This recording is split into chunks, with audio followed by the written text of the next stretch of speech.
Hello, I'm Fred Growcock, Chair of the IADC Technical Publications Committee, welcoming you to our video podcast, DrillingIN, to discuss Les Skinner's new book, Well Integrity for Workovers and Recompletions.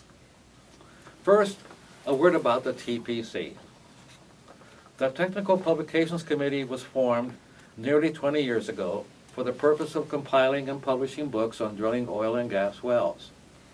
Its mission today is even broader: to create a comprehensive, practical, and readily understandable series of peer-reviewed publications on well construction and integrity in the energy industry in order to educate and guide personnel at all levels. The 60-member TPC has now published 10 books. Now, this well integrity book is the latest. But first, a few words about Les. So, Les, after graduating from Texas Tech in 1972 with a BS in chemical engineering, he joined Amoco Production Company, and he continued to work in the petroleum industry both as an employee and as a consultant for the next 50 years for independent and integrated oil companies. As a result, he has acquired a very broad, though deep, knowledge of well integrity from hands-on engineering practice. Les has written numerous articles for industry publications of all kinds, and he authored 3 full-length books through the Technical Publications Committee of IADC. One on coiled tubing operations, that was back in 2015, a second one on hydraulic rig technology and operations in 2018, and a third on well integrity for workovers and recompletions in 2020. That's what this interview is all about. He is currently co-authoring on a 4th book, and that one is on well integrity for abandonments and reentries, and that's due for publication in 2022. As an accomplished author, Les has developed the ability to convey theory, engineering, and operational know-how in a readily understandable manner. This unique combination of writing ability, knowledge, and practical experience made Les the ideal author to create this book. Now, just a brief summary of the book itself. This book, entitled Well Integrity for Workovers and Recompletions, delivers the steps necessary to ensure that production wells can be re-entered and modified to maximize productivity for long-term gain. The 7 chapters and 6 appendices cover everything about the basics of well integrity, workovers, and recompletions. Recognition of symptoms and performance of diagnostic tests to determine well integrity and potential failure modes, and finally, to assist risk and economics, including how to increase reserve potential and the rate of return. So, ultimately, the book serves to provide oil and gas engineers and managers a vital tool for keeping their assets safe and effective for the long haul. Some key features of the book. I thought I would just mention a few things. First, I think it helps readers understand how to protect wells through the production, workover, and recompletion life cycle, both from an economic standpoint and technical view. Secondly, it includes real-world examples with quizzes, even quizzes, that are included at the end of each chapter. And finally, it examines why establishing an integrity baseline is important, along with a well integrity management system. So, I thought maybe I would share a few questions for Les.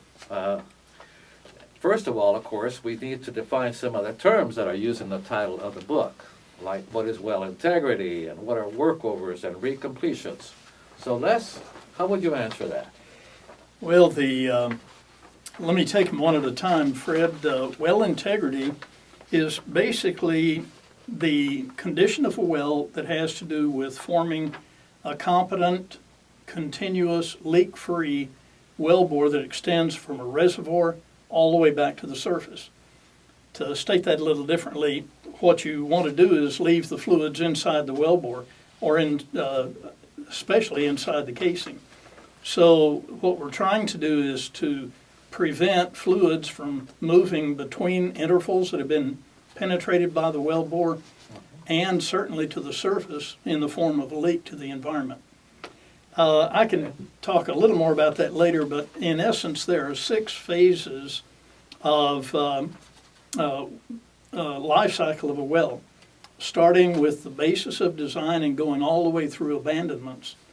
Now, this particular book talks about the middle section of a well, which comprises most of the life of the well, the operations and intervention section. A workover. Now, like most terms in the oil patch, there are different definitions for different terms, and certainly a workover is one of those. Now, the definition that we've adopted here goes along with regulatory definitions for the most part. So a workover is that work that's done to a well in the zone, the current zone of completion. In other words, we're doing something that will either improve performance or extend the life of the well. But it's in the zone that the well is currently active in, whether production or injection, monitoring pressure, regardless of what it is. Well, that makes sense. It's the current zone.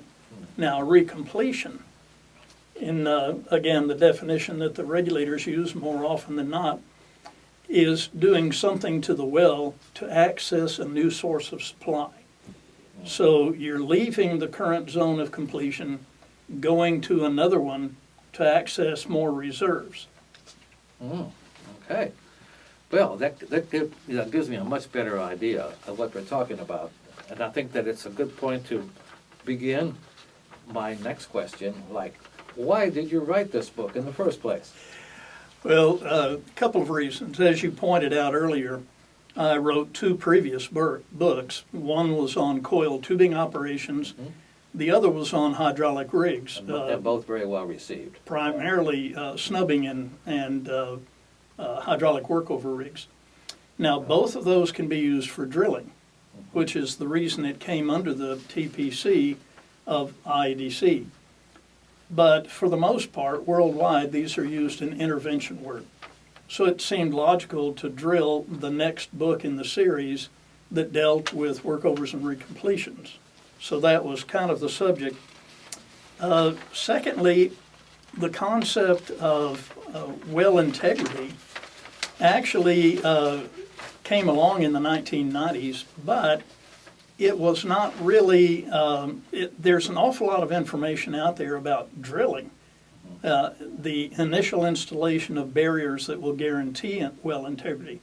There's some information on abandonments, but there is very, very little on that big center portion of the life of a well, which involves not only production, but workovers and recompletions. So it seemed logical to combine a basic book on workovers and recompletions with well integrity, and that's where it came from.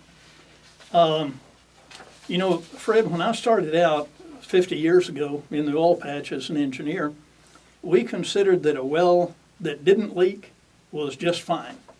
We didn't have any problems. There was no well integrity issues. It didn't leak. It was a good well. But let me see if I can give you an idea of well integrity in the later life of a mature well. Assume you have a tire on your car and it's worn out.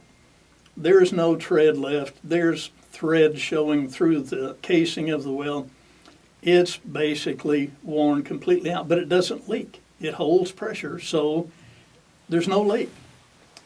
Now you decide you're going to drive from Houston to El Paso. That's a 725-mile drive, and most of it's at high speed. Now, no person with any sense would consider making that kind of trip on a tire that was completely worn out. So is the integrity of that tire really acceptable for that kind of stress? Not really. For one, the risks are too great, and secondly, the potential outcomes of a failure are really not something you want to experience. So what we would say is that tire integrity in that particular case needs some help because you certainly don't want to make that trip on a worn out tire. Mhm. Now, the same is true with wells that have suffered a lot of abuse and use over their lifetime, and corrosion, and potential collisions and other things. Yeah. Well, well integrity may be acceptable during production, but during a workover or recompletion, you should anticipate adding stresses, mechanical stresses, pressure, temperature to that wellbore, and there's a very good chance it will not survive. And once well integrity has been diminished significantly during the workover process, things are not good.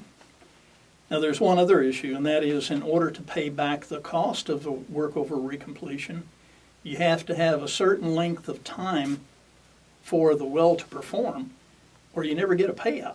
You never get a return on the investment. Mhm. So it doesn't make a lot of sense to ruin a well during the workover by mechanically damaging it and then not be able to get your money back. So those are some of the reasons that we consider well integrity to be important during workovers and recompletion.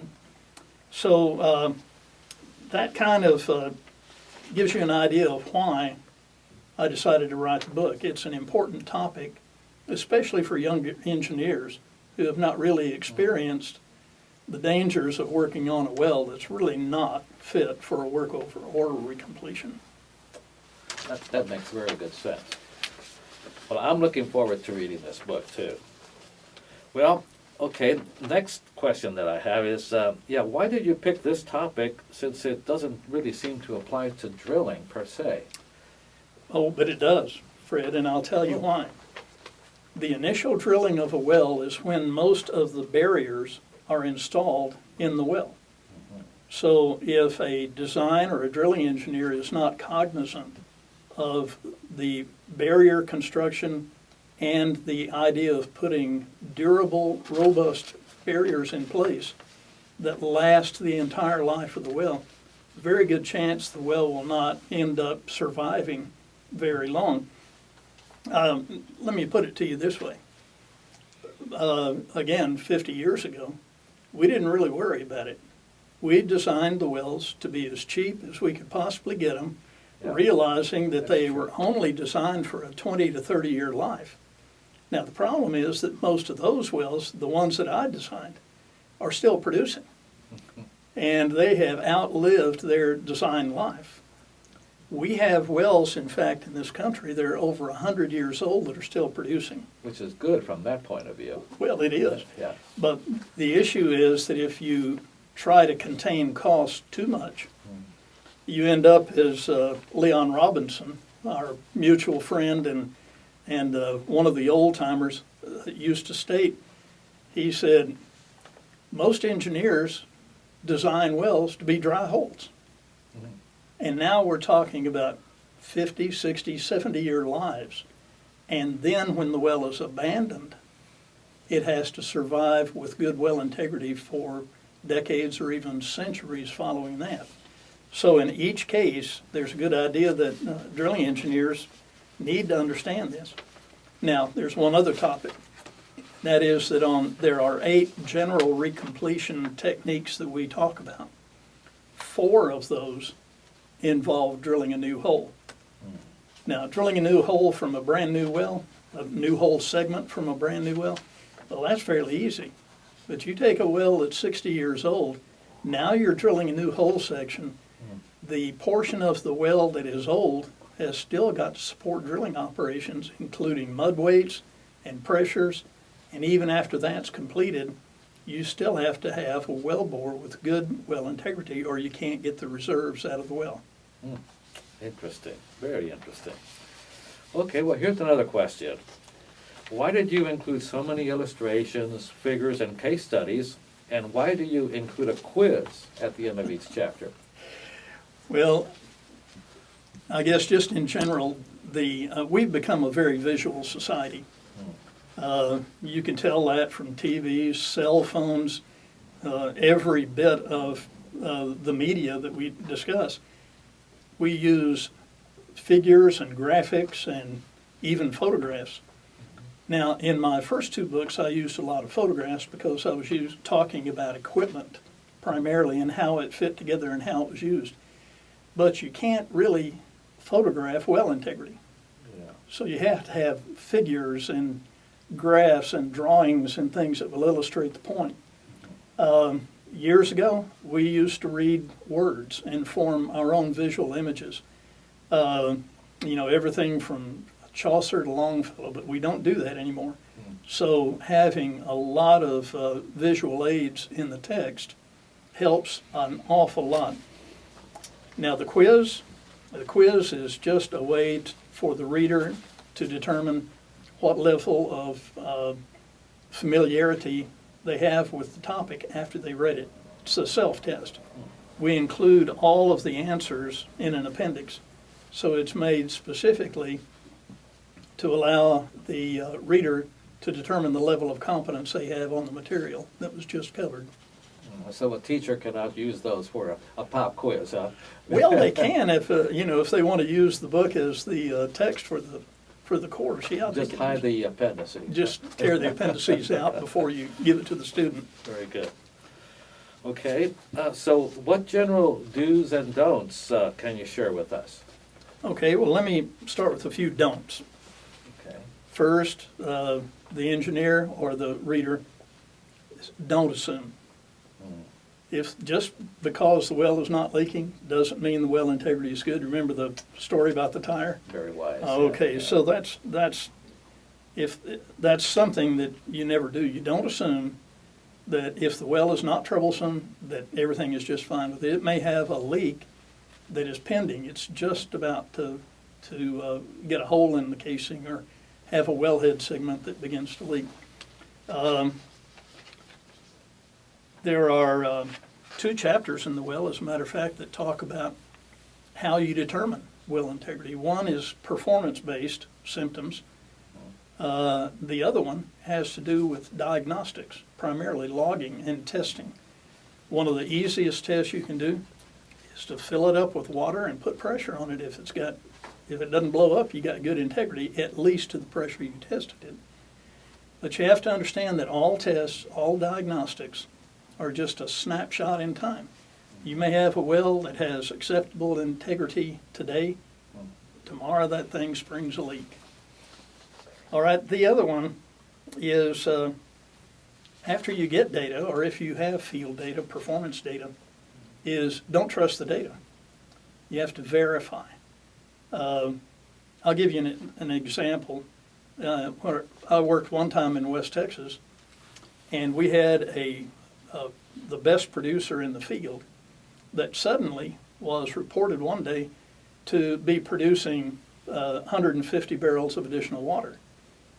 Well, that was a shock, and some of the people wanted to mobilize and go out and set up a rig and work on the thing. Yeah. We found out that we had just automated that portion of the lease, and when it was programmed, the programmers assigned all of the water production from the entire lease to that one well. Oh, okay. It was bad data. Yeah, yeah. Okay, so bad data doesn't necessarily mean bad well integrity. It may be bad data, and that's all there is to it. Finally, the best don't I could tell you is don't start a job if you don't have good well integrity. The last thing you want to do is blow a well up in the middle of a job. The easiest leak to deal with is the one that doesn't happen, right? But if you cause the leak, now you've got a repair job, or you may lose the well entirely, and it has to be plugged. So test it first. Yeah. That's for sure. Yeah. A couple of do's. Do some research on the well, especially the way it was originally drilled. You need to know what barriers were installed, how they were installed, and realize that a lot of these wells were drilled decades ago. The techniques and the materials that were used back then, we don't use those today. We've improved all that. And the assumption that a lot of people have is, well, they were drilled just like we drill wells today. That may be a false. Another do was question well performance. In other words, don't just assume that everything is going along nicely. For example, if a well suddenly starts making water, that may not be an indication of poor well integrity. It may be that a water oil contact has risen to the perforations, and it's completely natural. So don't go spend a bunch of money. Do check the well performance as expected. Listen to the well. Yeah, that's right. Yeah. And the other one I tell people, and you mentioned it already, is a well integrity management system. That is a systematic way to track the integrity of the well throughout its life cycle, to be sure that when it's approaching the end of its life cycle, you don't spend more money than it's worth to work on the well. So well integrity management systems, there are several different types, and they're all good. Even a manual one where you draw your own wellbore sketches and you keep track of the wellbore, those are very important, especially for older wells. Very good, very good. Well, I just have really a couple more questions here. The first is, where are you on your new book that you're working on, the one that's, I think, entitled Well Integrity for Abandonments and Reentries? Right. Well, once again, this is one of the books in the series that we're writing on well integrity. This involves the final stage of the well life cycle, and that's the abandonment phase. Obviously, if you want to have a well that'll remain leak-free far into the future, you want to be sure you have good enough well integrity to support that option. You don't want to just drop a few plugs in an old wellbore and hope that it doesn't leak. So there's a very good reason to continue to monitor the well integrity before the well is plugged, to ensure that that integrity will continue in the future. Oh, yeah. Now, one of the things, going back to the idea of an intervention, most people plug a well, abandon a well permanently, and they never consider it again. But that well still has utility. If it's plugged properly, it can be re-entered and it can be reused. It's the classic recycling of an asset. So the way in which the well was plugged, the integrity when it was plugged, has an impact on the procedure that's used and the barriers that are installed during the re-entry process to go back. Now, on this particular book, I have two co-authors, Larry Waters and Chris Robbie, and they're concentrating on the abandonment portion of the book. There's been some information that's published out in the literature on well abandonments, but what we are hoping to do is to bring it back in to this book with the idea of concentrating on the well integrity portion of it, not just the abandonment, but going back and making sure that that we have a good discussion on well integrity, again, for that long-term leak-free conduit that we have now put in place, and we have to somehow secure it. So it's it critical lasts. to have this book as the next volume in the series. Right. It's just logical that we'd have Yeah. that. Now, there are other books that we may publish in coming years that have to do with borehole stability, which is the open hole section of the well while it's being drilled, and new well integrity, including the barriers that are installed during the initial portion of the well. There's a section that we need to look at too that has to do with completions and what we do during the completion to ensure that we have good well integrity throughout the production portion of the well.